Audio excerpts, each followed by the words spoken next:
Good morning. Today, class 7, subject science, chapter 1. Conditions necessary for photosynthesis. Condition, that means शर्तें, शर्त, क्या क्या शर्त? Necessary, जरूरत. फोटोसिंथेसिस, प्रकाश संश्लेषण के लिए क्या क्या शर्तें आवश्यक हैं? तो आपने as I already told, carbon dioxide plus water in presence of sunlight and chlorophyll which present in plant, they make carbohydrate and oxygens they give out and some vaporization of water takes place. You know it. But today I tell you about 3 activities. First activity, my aim is to show presence of starch in a green leaf.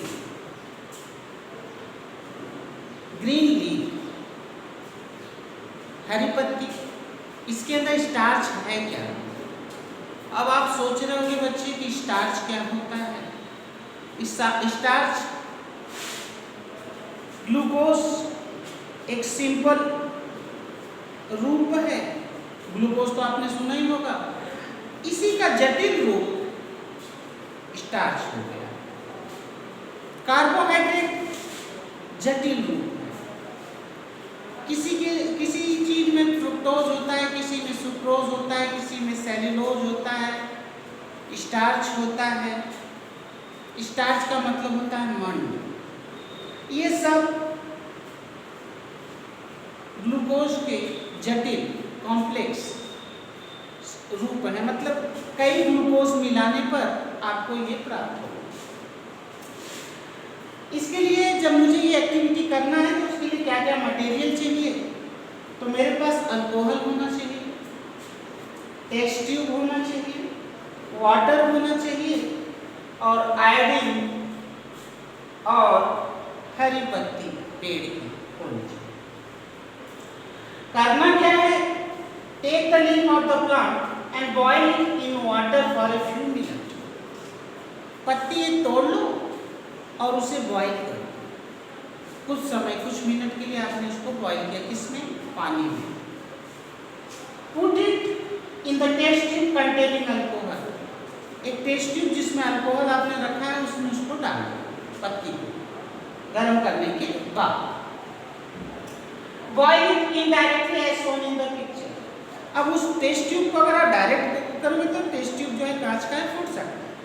तो जैसा आपको figure में दिखाया है, जाली होगी उस पर आप रखकर, या पानी का जो आपका वो बीकर है जिसमें आपने बॉईल किया था उसी में उस टेस्ट ट्यूब को रख दो और उसकी गर्मी से वो बॉईल होगा। ठीक है? अच्छा, again dip the leaf in warm water to wash it. फिर उसे हम धो लेंगे वापस गर्म पानी में। Now pour a few drop of iodine solution on the leaf. Iodine का हम घोल बनाएंगे और उसको उस पर गिराएंगे और ऑब्जर्व करेंगे क्या होता है। The colour of the part of the leaf you will that it turns blue black which indicate presence of starch in the leaf. तो उसका कलर काला नीला हो जाता है, जिससे हमें मालूम पड़ता है कि इसमें स्टार्च था। स्टार्च मंड के साथ आयोडीन जब क्रिया करता है तो वो उसको काला नीला कर देता है। नहीं समझ पाएगा, मैं एक बार फिर से समझाता हूँ। हमने एक पत्ती तोड़ लिया बेटा, उसको हमने पानी में गर्म कर लिया, 5 मिनट के लिए गर्म किया। फिर हमने पत्ती को निकाल कर, एक टेस्ट ट्यूब था जिसमें हमने अल्कोहल रखा था उसको, अब उसी जिस बीकर में या जिसमें आपने गर्म किया था पानी रखा था उसी में उस परख नली को डाल दो और फिर गर्म करो। तो इस बार वो पानी की गर्मी से वो आपका जिससे टेस्ट ट्यूब गर्म फूटेगा। तो अल्कोहल उसमें का गर्म करेगा पत्ती को, और इसके बाद उस पत्ती को उसमें अल्कोहल लग गया है, तो उसको हमको साफ करना है। तो वापस हम उस परत नली को पूरा बाहर निकाल लेंगे, उसमें अल्कोहल जहाँ है वो रहने दीजिए, पत्ती को निकाल कर फिर आप जो गर्म पानी था फिर उसमें बॉयल कर दीजिए। तो आपने 2 बार पानी में बॉयल किया, 1 बार अल्कोहल। अब वो पत्ती हमारी साफ हो गई, उस पत्ती को निकाल कर उसके ऊपर हमने आयोडीन का घोल उस पर डाला, तो वो नीली और काली पड़ जाती है। इसका मतलब उसमें स्टार्च है। पहला एक्टिविटी आपने समझा। दूसरी एक्टिविटी है to prove that sunlight is essential for the process of photosynthesis. तो पहली एक्टिविटी से हमें क्या मालूम पड़ा?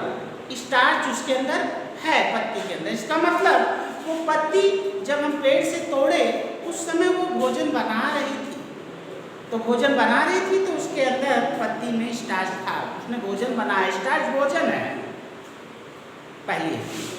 अच्छा, तो ये स्टार्च बना कैसे पाई? तो उसने फोटोसिंथेसिस किया। इसका मतलब उसने सूर्य की रोशनी लिया।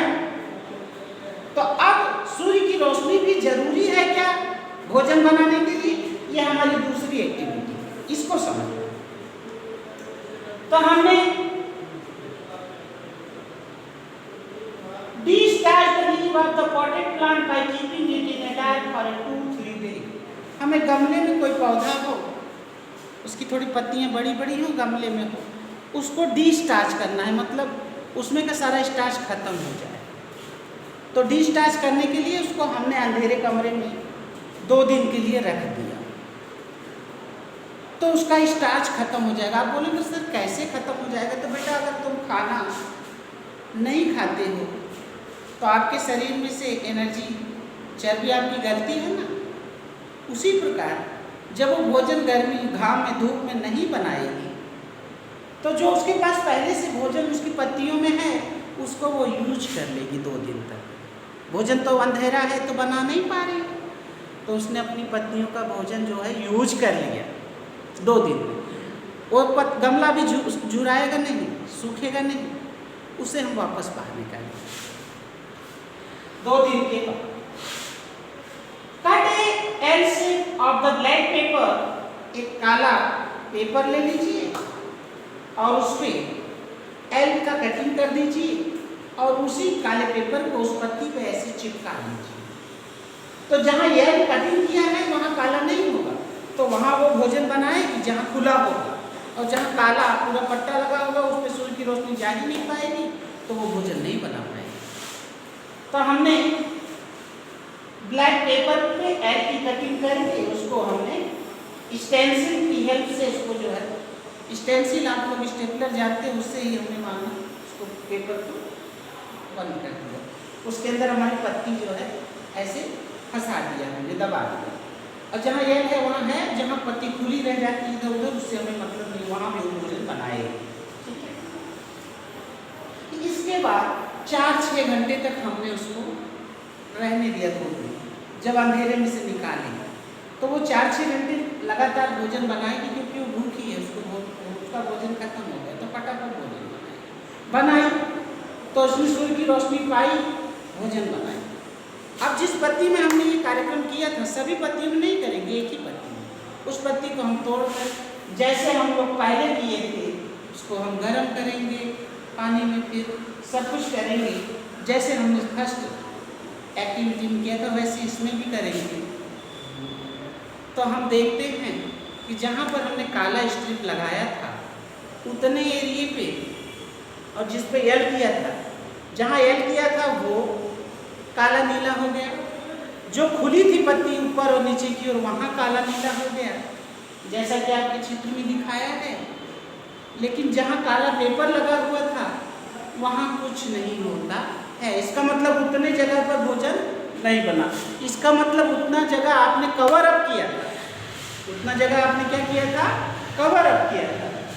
तो इससे मालूम पड़ता है कि विदाउट सनलाइट क्या वो पत्ती वहाँ हरी नहीं थी, हरी थी, लेकिन जब रोशनी उसको मिलेगी, क्या वहाँ कार्बन डाइऑक्साइड नहीं पहुँची, क्या वहाँ जल नहीं पहुँचा, हर चीज़ पहुँचा, लेकिन सूर्य का प्रकाश नहीं पहुँचा, सनलाइट नहीं पहुँचा, इसलिए उसने भोजन नहीं बना पाया।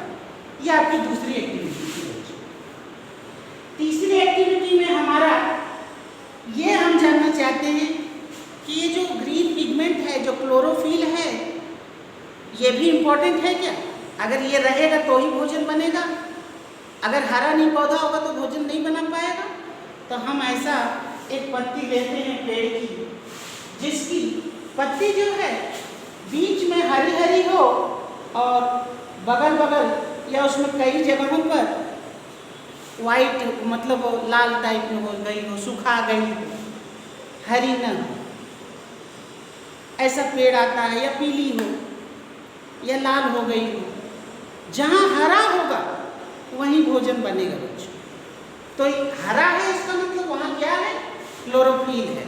तो क्लोरोफिल इंपॉर्टेंट है। तो इस एक्टिविटी को भी समझ लेते हैं। टेक ए कॉटन, कॉटन पौधा है, उसकी पत्ती इस प्रकार की होती है जैसा कि दिखाया गया है। एक पत्ती इसकी हमने तोड़ लिया और उसको हमने पहले अपने तोड़ने के पहले हम उसको डी-स्टार्च करेंगे, मतलब 2 दिन तक उसको भी अंधेरे में रख दिया, उसमें सारा स्टार्च को यूज कर लिया, फिर उसको हम बाहर लाए, 4 से 6 घंटा हमने रख दिया धूप में, उसने भोजन बनाया। भोजन बनाया उसमें हमने कुछ नहीं लगाया, सूर्य की रोशनी मिली, जहाँ वो खाली था, जहाँ मतलब सूखा जैसी की पत्ती या आपका उसका कलर वहाँ हरा नहीं था, लाल था, उसको भी धूप मिली, कार्बन डाइऑक्साइड मिली, पानी मिला, सब कुछ। जहाँ हरा था वहाँ उसने भोजन बनाया होगा। उस पत्ती को तोड़कर जैसे हमने फर्स्ट एक्टिविटी में किया था, ऐसे ही इसमें भी करना है। और हम देखते हैं कि जहाँ लाल लाल था या पीला जैसा भी था पत्ती में, वहाँ तो काला नीला नहीं होता, लेकिन जहाँ हरा था वहाँ काला नीला हो जा रहा है, मतलब वहाँ भोजन बन रहा है। इसका मतलब हमारा टॉपिक ये है कंडीशन नेसेसरी फॉर फोटोसिंथेसिस। तो फोटोसिंथेसिस होने के लिए सनलाइट होना चाहिए, स्टार्च बनाती है, तो स्टार्च बनने के लिए बेटा कार्बन डाइऑक्साइड होना चाहिए, जल होना चाहिए, तो पेड़ जल तो ले ही रहा है, तो जल हो, कार्बन डाइऑक्साइड हो, सूर्य का प्रकाश हो और क्लोरोफिल। अगर क्लोरोफिल नहीं है पत्ती में, हरी नहीं है पत्ती, तो वो भोजन नहीं बनेगा। तो इस प्रकार हमने सारी उसकी कंडीशंस जान गए, उसकी एक्टिविटी हमने जाना। कल हम, ये हमारा ऑटोट्रॉपिक न्यूट्रिशन था, कल हम लोग हेटेरोट्रॉपिक न्यूट्रिशन जानेंगे, कितने प्रकार से होता है उसको जानेंगे। How many types are of heterotrophic nutrition. Okay, धन्यवाद।